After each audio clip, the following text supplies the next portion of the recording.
Pearl's Wave presents A Fighter Says It All. कुछ पूरे कुछ अधूरे ख्वाब जिंदगी के। नमस्कार। हार जीत से परे जीवन के संघर्षों की कहानी, कुछ पूरे कुछ अधूरे ख्वाब जिंदगी के। कहते हैं यूनिवर्स में प्लैनेट अर्थ ही एकमात्र ऐसी जगह है जहां जिंदगी है। जिंदगी है तो सपने हैं, और सपने हैं तो उसके टूटने का डर भी है। और इस सपने ही हैं जो इंसान को आश्चर्यजनक ताकत से भर देती है। ख्वाब यूं ही पूरे नहीं होते हैं। कोई भी सोचकर जिंदगी में नहीं आता है। कोई ये भी नहीं सोचता कि उसे जिंदगी क्यों मिली। लेकिन हाँ, हर इंसान जिंदगी में जीत चाहता है और हार से डरता है। और इस डर से एक ताकत पैदा होती है जो हार को जीत में बदल देती है। जिंदगी में हार कर जीने का डर सबसे बड़ा होता है, और ये डर जिंदगी के तमाम मुश्किलों को आसान बनाने की हिम्मत देता है। ऐसा ही कुछ हुआ एक माँ के साथ। उसकी बेटी स्पेशल चाइल्ड है, मल्टीपल डिसऑर्डर की शिकार है, लेकिन उस माँ ने अपनी तपस्या से चमत्कार कर दिया। हम बात कर रहे हैं 15 साल की बेंजी और उसकी माँ की। एक छोटा सा परिचय बेंजी का।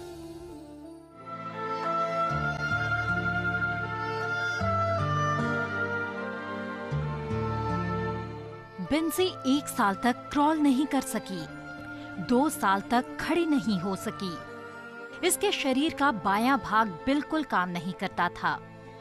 4 साल तक आते आते बेंजी के माता पिता सारी थेरेपी आजमा चुके थे, लेकिन बेंजी में कोई सुधार नहीं आया था। एक चमत्कार हुआ। बेंजी संगीत सुनना पसंद करने लगी। म्यूजिक थेरेपी समझकर 5 साल तक की उम्र में बेंजी के लिए टीचर रखा गया और बेंजी शास्त्रीय संगीत सीखने लगी। 7 साल की उम्र में बेंजी ने अपनी पहली प्रस्तुति दी। मैं कहवी रही, ज़मीं चलने लगी, धड़काई दिल साथ थमने लगी। इस उम्र तक बेंजी को खाना खाने से लेकर बाथरूम तक में सहायता की जरूरत पड़ती थी। आज बेंजी 15 साल की है। 15 साल की बेंजी अपनी माँ की तपस्या का परिणाम है। दुनिया भर के पुरस्कार जीत चुकी है।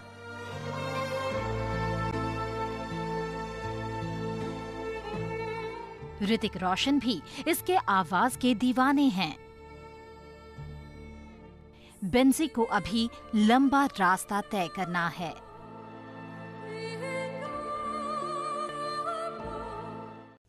तो आइए मुलाकात करते हैं आज के हमारी फाइटर बेंजी और इनकी मां से।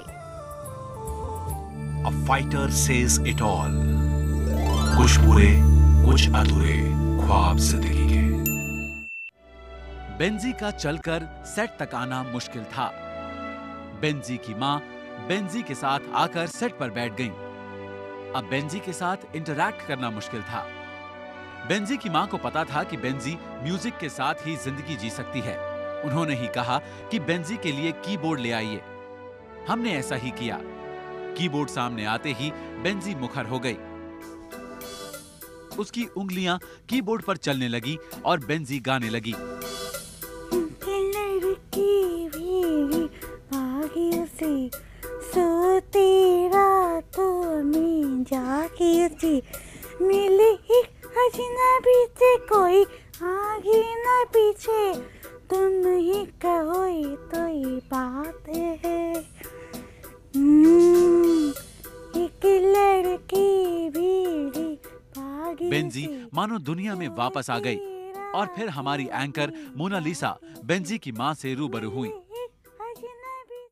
कविता जी, हमें बताइए कि जब बेंजी पैदा हुई थी और बिल्कुल जब शुरुआती साल थे, 1-2 साल थे, जब वो क्रॉल भी नहीं कर सकती थी, मूवमेंट नहीं था, उस वक्त आप लोग काफ़ी परेशान हुए होंगे। बहुत, और हम लोगों ने बहुत से डॉक्टर से भी कंसल्ट किया था जी, लेकिन कहीं से कुछ ऐसा नहीं मिला। बट एक बॉम्बे में स्पेसिस सोसाइटी ऑफ इंडिया है, वहाँ से कुछ हम लोग उनको मसल्स को टोन करने का एक्सरसाइज वगैरह देते थे, तो वो फ़ायदा किया था मुझे। और उसके बाद से फिर कब ये पता चला कि बेंजी को सबसे ज़्यादा फ़ायदा अगर कुछ पहुंचा सकता है तो वो म्यूज़िक ही है? ये रिस्पॉन्स उसका बहुत अच्छा होने लगा था उसके साथ साथ, और सब कुछ उस रिदम में सिखाने से वो अच्छा रिस्पॉन्स कर रही है और कैसी चीज़ों उम्र- से रिस्पॉन्स नहीं करती। जी, कैसी उम्र रही होगी बेंजी की जिस वक्त आप लोगों ने ये रियलाइज़ किया कि म्यूज़िक से फ़ायदा हो सकता है बेंजी को? नहीं, रियलाइज़ तो हमने ये कहा कि अगर और कोई सिम्टम बच्चे में नहीं दिख रहा है तो क्यों ना जो भी एक सिम्टम दिखा है जो हमें पॉजिटिव लग रहा है उसी को पकड़ के हम आगे बढ़ें। हमें नहीं मालूम था कि कितना सीख रही है कितना नहीं सीख रही, लेकिन कहते हैं ना कि अगर आपका दिमाग बिल्कुल, ये बच्चे बिल्कुल कंप्यूटर की तरह होते हैं, इसमें डाटा फीड करते जाइए। कंप्यूटर में 100% आउटपुट मिलता है, बट इसमें इसके मैच्योरिटी लेवल के ऊपर और IQ लेवल के ऊपर। तो हमने बस इतना ही दिमाग लगाया कि इसके जो म्यूज़िक से अगर रिएक्ट कर रही है तो क्यों ना बेसिक जो हमारा इंडियन क्लासिकल म्यूज़िक है, क्योंकि उसमें बहुत ज़्यादा हीलिंग पावर होती है। हर राग जो होते हैं वो डिफरेंट नर्व्स को स्टिमुलेट करते हैं। तो हमने कहा क्यों ना इसको अप्लाई किया जाए। मॉर्निंग रागास में मॉर्निंग राग को अप्लाई किया, इवनिंग में इवनिंग को, और उससे शायद इस पर कुछ फ़र्क पड़े, और सच में फ़र्क पड़ा। तो पहले तो सुनती थी बेंजी, फिर गाने कब से लगे? कॉन्शियस माइंड में, अनकॉन्शियस माइंड में इसको लगातार हम लोग सुनाते रहते थे। और उसके बाद गाना कब से शुरू किया बेंजी ने? 4 इयर्स की जब थी तो हमने एक गुरु को अपॉइंट किया था। वो अब इस दुनिया में नहीं है, मिस्टर MM रफ़ी। वो उस समय 65-70 के थे और मैं सेकंड फ्लोर पे रहती हूँ। तो सेकंड फ्लोर पे चढ़ते वक्त उनका पूरा सांस फूल जाता था, लेकिन फिर भी वो आते थे और उन्होंने बेंजी को पहला जो सा सिखाया वो उन्होंने ही सिखाया। कितना टफ था बेंजी, जो बाकी किसी चीज़ को नहीं रिस्पॉन्ड करती, उसे सारे गमा सिखाना? नहीं, सर को भी, गुरुजी को भी उसने रिस्पांस नहीं किया। 2 साल के बाद उसने रिस्पांस किया। तो गुरु भी कंप्लेन करते थे कि आप लोग क्यों पैसे बर्बाद कर रहे हो, ये बच्चा तो बैठता भी नहीं हमारे पास और ना ही मेरे को मतलब देखता भी है, तो आप क्यों पैसे बर्बाद कर रहे हो, कुछ नहीं सीख पाएगी ये लड़की। तो हमने कहा नहीं, हमारे दिमाग में एक बात है, शायद इसके दिमाग में इतना हम लोग राग का बेसिक भर दे तो आज नहीं, कल नहीं, परसों नहीं, कभी तो कुछ तो रिएक्ट करेगी। और 7 साल में इसने रिएक्ट किया। बिल्कुल। और उसके बाद आज स्थिति ये है कि कितने ही अवार्ड्स ऐसे मिल चुके हैं इसके गाने की वजह से। क्या बेंजी इस वक्त हमें कोई गाना सुना सकती है? बिल्कुल।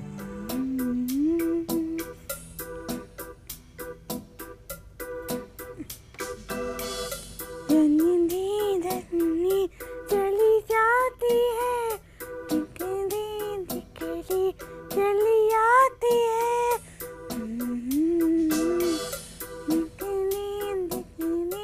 चली जाती है,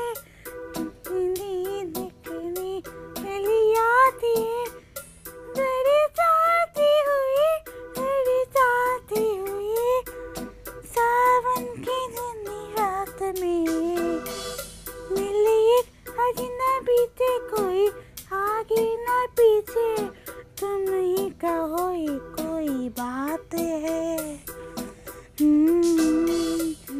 कविता जी बहुत अच्छा गाना गाती है बेंजी और उसके बहुत सारे फैंस भी हैं, बहुत सारी हस्तियां हैं कविता जी जो बेंजी के फैन हैं। उनमें से एक ऋतिक रोशन भी है और हमें पता चला है कि बेंजी खुद भी ऋतिक रोशन की बहुत बड़ी फैन है। कैसी रही थी इनकी मुलाकात? बेंजी की ज़िंदगी में एक बहुत बड़ा चेंज म्यूज़िक से तो आया ही, उसके अलावा ऋतिक रोशन जी के कहो ना प्यार से देखने के बाद वो ऐसा पहला फिल्म था। इससे पहले भी हम लोग बहुत बार बेंजी को पिक्चर हॉल में ले गए थे, लेकिन कभी भी बेंजी ने हमें पूरी फिल्म नहीं देखने दी थी। लेकिन वो कहो ना प्यार पहली फिल्म थी जिसमें इसने पिन ड्रॉप साइलेंस होके पूरी फिल्म देखी थी जी। और खुद ऋतिक रोशन भी कम बड़े फैन नहीं हैं। उन्होंने खुद भी कहा है कि उन्हें तो अपनी मूवी में जादू जो एक एलियन था उससे मैजिक मिला था, लेकिन बेंजी मैजिक करती है अपनी म्यूजिक से। तो ये अपने आप में एक अच्छा कॉम्प्लीमेंट था बेंजी के लिए। बहुत बढ़िया कॉम्प्लीमेंट था। और बेंजी ऋतिक से मिलने के बाद इसमें भी काफ़ी चेंजेस आए उसके मिलने के बाद जी। काफ़ी सपोर्ट किया ऋतिक रोशन ने। बिल्कुल। इसके साथ ही बेंजी को बहुत सारे अवार्ड्स मिल चुके हैं। कौन कौन से प्रमुख रहे हैं और कैसा रहा वो पूरा एक्सपीरियंस? बेसिक रागास पे फर्स्ट अवार्ड मिला था मिनिस्ट्री ऑफ सोशल जस्टिस की तरफ से, नेशनल अवार्ड। उसके बाद सब ने कहा कि राग वगैरह किसको समझ में आता है, क्योंकि हर इंसान को राग का समझ नहीं होता है, तो क्यों नहीं तुम बेंजी से कुछ ऐसा गवाती हो जो आम लोगों के समझ में आए। तो हमने फिर हिंदी फिल्म के सारे प्रार्थना भजन को कलेक्ट किया और वो बेंजी की आवाज़ में गवाया। तो उसको भी काफ़ी अप्रिशिएट किया लोगों ने। ऋतिक रोशन ने जी भी अप्रिशिएट किया, लता जी ने किया, काफ़ी लोगों ने किया। और उस पे के ऊपर फिर इसको फिर से नेशनल अवार्ड मिला। बिल्कुल। और हमारे पूर्व राष्ट्रपति अब्दुल कलाम जी के हाथों से बेंजी अवार्ड ले चुकी है, डॉक्टर मनमोहन सिंह जी हमारे प्रधानमंत्री के हाथों से अवार्ड्स ले चुकी है। ये एक माँ के लिए बहुत ही गर्व का क्षण रहा होगा। बिल्कुल। कविता जी, बेंजी के बारे में और भी हमें बताएं। जब आपने इसे स्पेशल स्कूल भेजा था उस वक्त किस तरह का एक्सपीरियंस वो था? आपने और बेंजी के पापा ने काफ़ी मेहनत की इसके पीछे। जी, हम लोगों ने पहले तो दिल्ली में, पहले हम यहाँ रहते नहीं थे, दिल्ली स्पेशली ट्रांसफ़र लिया बेंजी के लिए, मेरे हस्बैंड। जी। उसके बाद हम लोगों ने सर्च किया तो स्कूल बाई चांस हमें बहुत अच्छे स्कूल मिल गए, जहाँ बेंजी को उन लोगों ने भी काफ़ी अच्छा काम किया। वो स्कूल पहला स्कूल था स्टेप बाय स्टेप, जहाँ उन लोगों ने बहुत बढ़िया काम किया बेंजी के लिए। जी। और उसके बाद श्री राम स्कूल वसंत विहार। बेंजी के फैंस की लिस्ट बहुत लंबी है। सुर साम्राज्ञी लता मंगेशकर से लेकर आशा भोसले, अनुराधा पौडवाल, अलका याग्निक, आनंद जी, अनु मलिक, सुरेश वाडकर, शुभा मुद्गल, न जाने ऐसे कितने हैं। और इस मुकाम तक पहुंची है बेंजी तो इसके पीछे कुछ और लोग हैं जिनकी काफ़ी मेहनत छुपी है, और उसमें ख़ास तौर पे हाथ रहा है बेंजी के गुरुजी का। तो एक छोटे से ब्रेक के लिए हम यहाँ पर रुकते हैं, जल्द हाजिर होंगे और मिलेंगे बेंजी के गुरुजी से। कर्मण्येवाधिकारस्ते मा फलेषु कदाचन मा कर्मफलहेतुः। A fighter says it all। कुछ पूरे कुछ अधूरे ख्वाब जिंदगी के।